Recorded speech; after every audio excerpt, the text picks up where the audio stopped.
Hi, my name is Gerardo Pimentel, and I will be talking to you this evening about illegal immigration. This is a very huge issue that's, affecting the United States because there's a lot of divided sides between this issue.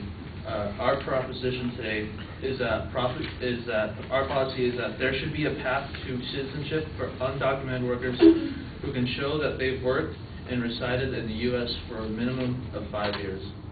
My first point is that undocumented workers need another option to reach the naturalization process because they come here illegally, and there's visa programs that's only for people who come legally, and unfortunately here in the U.S. there's nearly 12 million undocumented workers.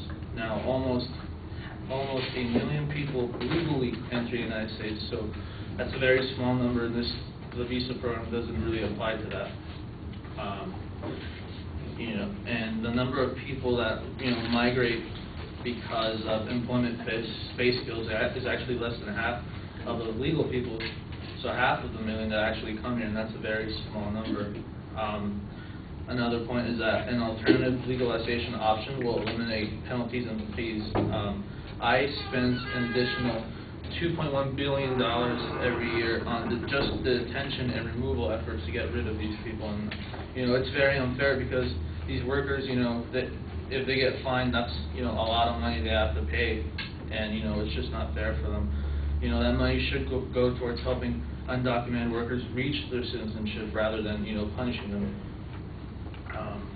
Okay, another point is that illegal workers should be granted legal residency so that they can work legally, because adding more workers can multiply the number of productivity and prosperity. Workers would be able to avoid a huge amount of problems if they were legal.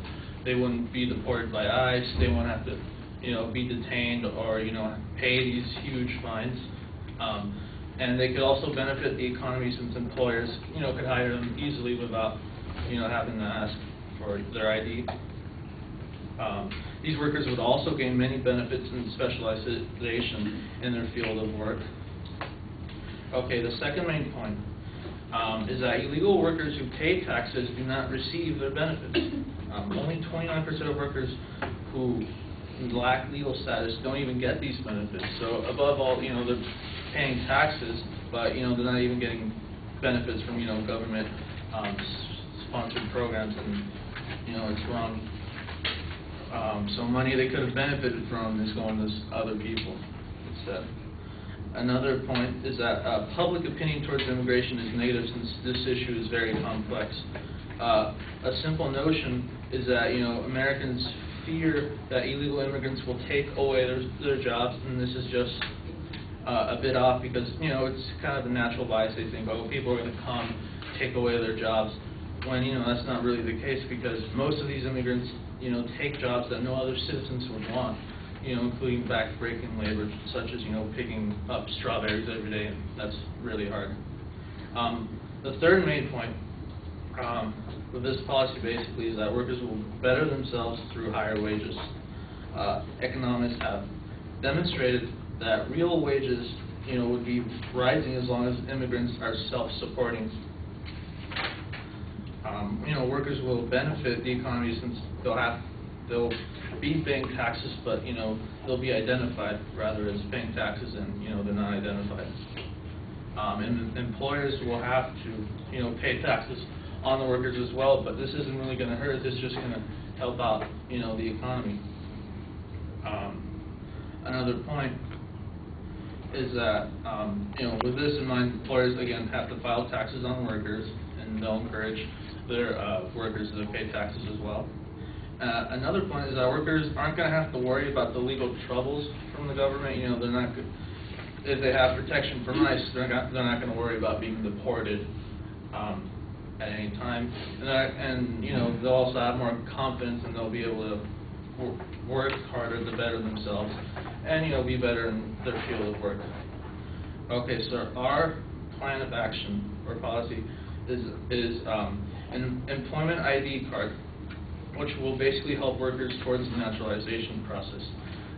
Basically, this program will be government-sponsored, and it's going to allocate money from ICE, so the $2.1 billion that's used to remove could be used for this employment ID program.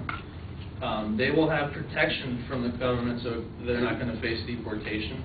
And as soon as the policy starts, undocumented workers will have a period from January 1st, 2010 to December 31st, 2010 to file an application so they can get this ID card.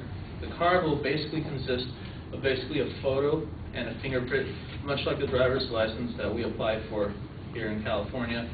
And again, the point of this is just because, you know, if workers come here illegally, they basically don't have an option. And with this ID program, they'll have an option and they'll be able to, you know, become naturalized citizens.